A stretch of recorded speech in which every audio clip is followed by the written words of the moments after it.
Here's how to make the watermelon juice I sold to New York City back in the day. Dice watermelon, then toss it into a blender and puree till it's super smooth. Run it through a fine mesh strainer to remove all the pulp and make it nice and smooth. Add some fresh lime juice and steep in some fresh mint. Pour it over some ice, garnish with fresh mint and lime, and I promise this is going to be the best drink you're ever going to have on a hot summer day. Forget about it. I love Panera's broccoli cheddar soup, so I veganized it. Olive oil, onion, and celery go into a pot. When soft, I add some flour, then veggie stock, oat milk, pumpkin puree, garlic powder, paprika, nutritional yeast, and Dijon mustard. Simmer for a bit before adding shredded carrot, chopped broccoli, and cream made out of sunflower seeds. Voila, vegan broccoli cheddar. Another thing I have in between my 2 meals in a day are these healthy brownie bowls with 5 ingredients in under 1 minute, satisfies my sweet tooth guilt-free. In a bowl, 1/4 cup egg whites, 1 scoop of good tasting protein powder, 1 tablespoon cocoa powder, 2 tablespoons whole wheat flour, and ½ teaspoon of baking powder. Mix well until thick. Here's mine for reference. Microwave for about 35 to 45 seconds, careful not to overcook your mix, and there you go. Enjoy. Let's make filet mignon. Wagyu straight from Japan. Season it all over in salt and pepper. Don't forget to roll it around on the side. Gotta have a cast iron pan. Over the highest heat possible, add about 3 tablespoons of clarified butter. Once the oil is smoking, add your steak. Now we'll flip it over. Look at this crust. Cook it on the other side the same amount as you did for the first side. Now we're gonna dump this oil out. Now over medium heat, we'll add ½ stick of butter, a couple cloves of garlic, and some rosemary. This is when we butter baste. Rest it with all of the herbs sitting on top. That way the flavor continues to seep through. Like every TikTok chef out there, I gotta hit it with a little bit of flaky salt. In most cases, it's the same exact thing as regular salt, but on this, it gives a nice little crunch. That's actually crazy. What's up, y'all? So last night I made Mississippi roast sandwiches. There's 9 of us in the house, so I had to use 2 different Instapots. What you're gonna need is some chuck roast. I just split it between 2 Instapots, and then you're gonna wanna add some juice gravy to each Instapot, just a packet in each. And then you're also gonna add some Hidden Valley Ranch seasoning to each one. I just have the container. And then you're gonna add some whole pepperoni peppers. Put as much as you want. The more you put, the spicier it'll be. Put 1 stick of butter in each Instapot.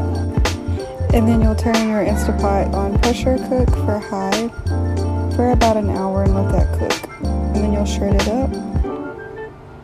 Add it to your hoagie buns with some provolone cheese. We ate chips on the side. It was so juicy and good. Let me know if y'all tried. I hope y'all had a great one. Let's make some homemade pasta for beginners. You're not going to need any fancy equipment. First, start with 4 cups of flour, make a well in the middle, and crack 6 eggs into it. Then 1 teaspoon of salt, 2 tablespoons of olive oil, and you want to mix that in, and then you're going to mix the edges into it, and when it looks like that, start kneading it. You want to knead it for about 10 minutes. It's not ready when it looks like this. You need to continue kneading it.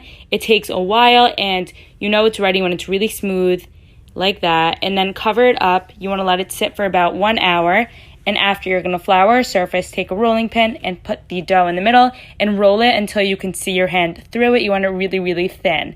Then I made some fettuccine, so I rolled it up and I sliced it, and then I shaped it, and you want to cook it for about 1 to 3 minutes depending on how thick it is, and it's so good. Enjoy!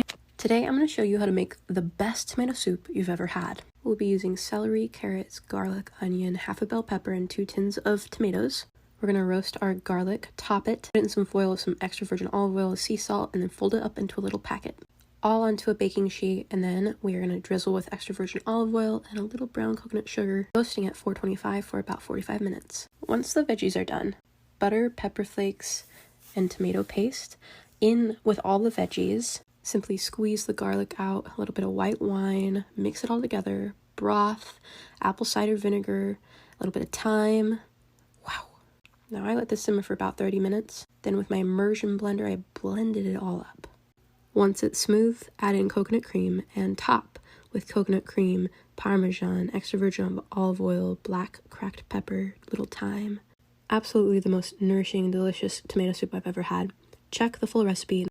Hey guys, so today we're going to be making my famous stuffed croissants. I accidentally took this out of the wrapper before I started recording. You just want to brown your meat. Okay, so in a mixing pan, I'm doing it in the same pot I cooked the meat in because I don't feel like washing more dishes. You want to add your softened cream cheese. This has been sitting out for a little bit. I would have microwaved it, but it's been sitting out. I'm going to add a little bit of sugar because I like everything sweet, and then I'm going to add this. Okay, so it should look like this if you decide to add the sugar. I didn't put too much, and I did have to end up microwaving that because it wasn't soft enough. All right, so after you've mixed everything together, it should look like this unless you decide to add more ingredients, which is completely up to you. My nail's cute. Okay, so you want to roll your croissants out like so, and I'm probably just going to leave them intact and then put it in, and then, yeah.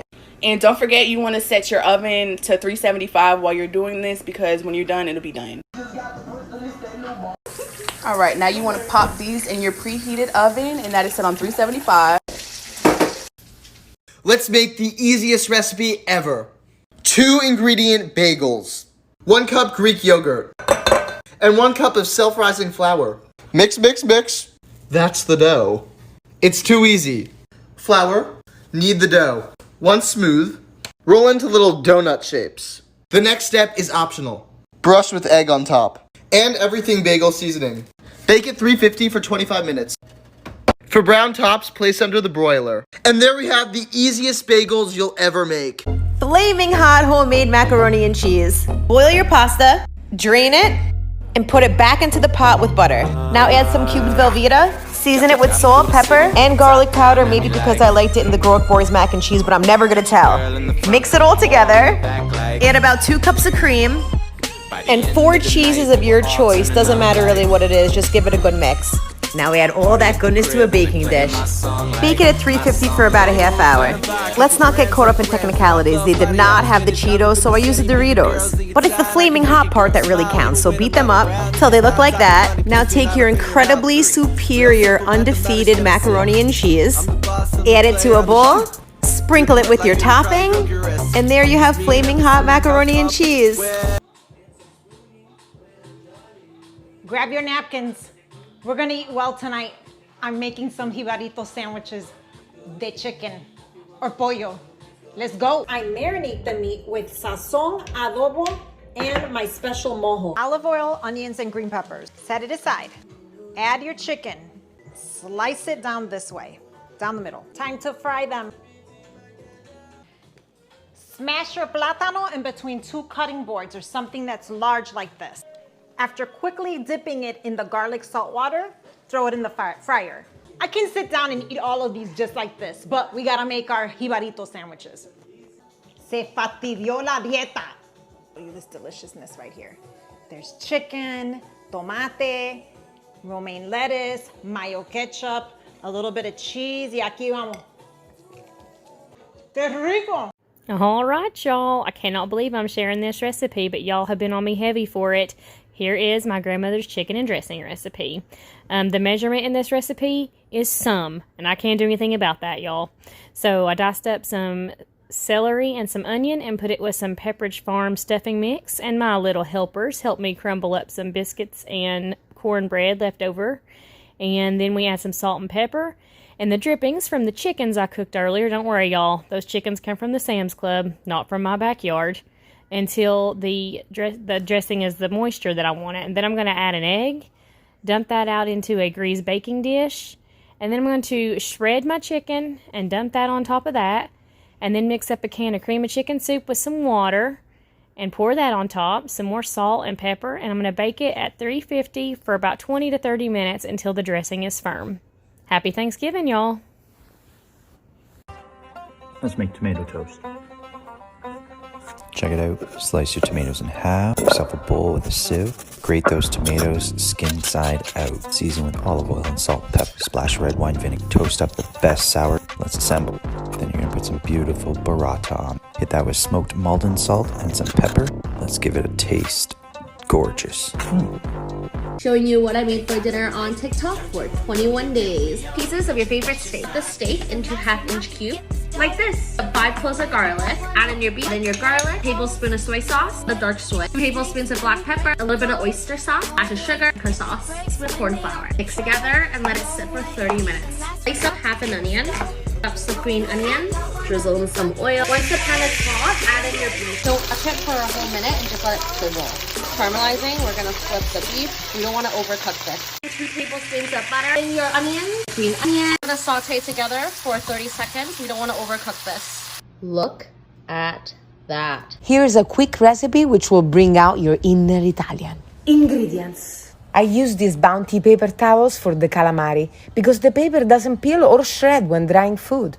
They're a quick picker-upper for any extra water.